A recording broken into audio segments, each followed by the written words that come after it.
Now that Dr. Medali has removed my breasts, I look fat. I'm flatter than I dreamed, but there's the bulge. Years of covering, hiding my breasts by eating. Now I look like the pregnant dude. It's gender dysphoria versus body dysmorphia. You gotta see your feet. I made this promise. I was 8. Already fat. Already.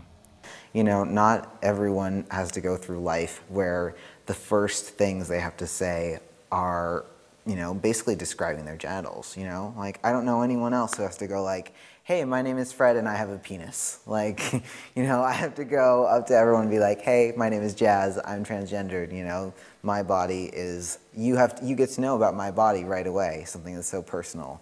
And telling that and putting that out there and then having people not respect that or dismiss that was really difficult. Most of my life has already been lived, and most of it was rather sad. Now it's not sad. That's really the only difference.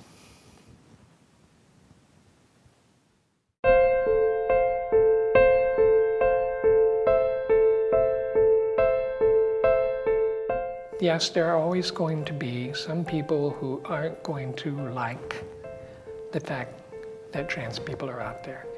And yet they are in very large numbers.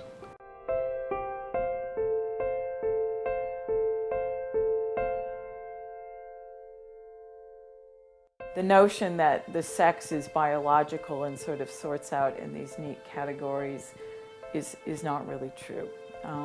And the relationship between the way we perceive sex and the way we build gender is important to think about, because in many ways gender is learned and it is performed, so that it can be performed by different kinds of bodies. You hope that college is more forgiving, but I think it is, because it's a different set of people, and hopefully most people are here like to learn or open up their mind, but I think there's probably pretty strong discrimination here too, in different ways. I slowly found through the LGBTQA and my friends here and their support that I didn't want to live in that ambiguous spot or space, and so that's when I started coming out and asking people to use male pronouns in reference to me and kind of getting the ball rolling that way. I am one of the co-directors of the Lesbian, Gay, Bisexual, Transgender, Queer Alliance. Also, like I said, given me a place to find another family outside of my biological family. So I think so often when you identify as queer, and even more so for us that identify as trans, it becomes really difficult to relate to your family anymore. Your parents, and you know they love you, but there's certain things that they'll just never understand, like that you're going through. Even if you sit them down and try to talk to them, they're still like, okay, well, why? You know, and here people don't ask why. People are like, you know, yes. I was doing the dishes one night and I saw on my phone that I was getting a call from my parents. I picked it up and they were screaming at me, like how could you do this? Like, how could you do this to your body? Like, you don't know what you're doing, you don't know what you are, like you're gonna be dead in 10 years from this decision. Like they basically put it on the table, like you need to come home and drop out of school and like be here with us or else. And I was like, or else, you know, because this is something that I need to do.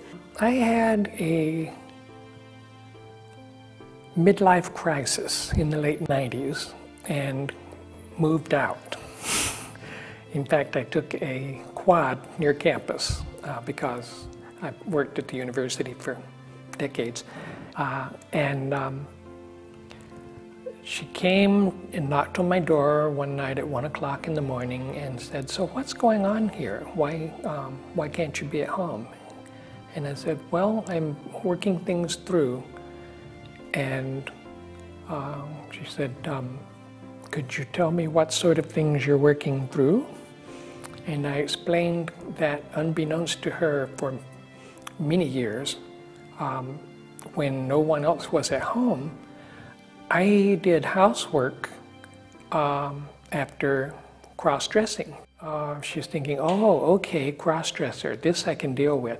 It took me about another 3 years to explain to her that no, what I was feeling was not the same thing as needing to be a cross-dresser, and that we had possibly some difficult work ahead of us. You know, I think a lot of people when they have the experience of a family member or coworker or someone who, you know, goes from being male to female or female to male in a pretty, you know, dramatic transition, they don't know what to do with that. My mom always used to say, "I love you, bye," before we went anywhere or hung up the phone.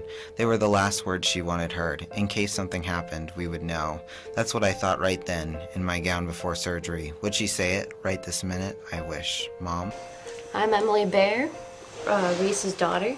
People often ask me how I'm dealing with having a transgender parent, and dealing with it isn't the word for me at all. She's the same person to me. Key term is kind of flexibility, that transgender folks and, you know, transgender movement is about being able to determine who you are and then being supported in that journey to the place where you feel like you have become who you really are. People don't really understand transgender people. They don't really, you know, they're not very educated about it. And people often are scared of or are uncomfortable with things that they don't understand or they don't know very much. I couldn't be prouder of her. I love her so much. That's what Patty Buff said. She said, "Oh, you know, I didn't fall in love with a guy. I fell in love with you."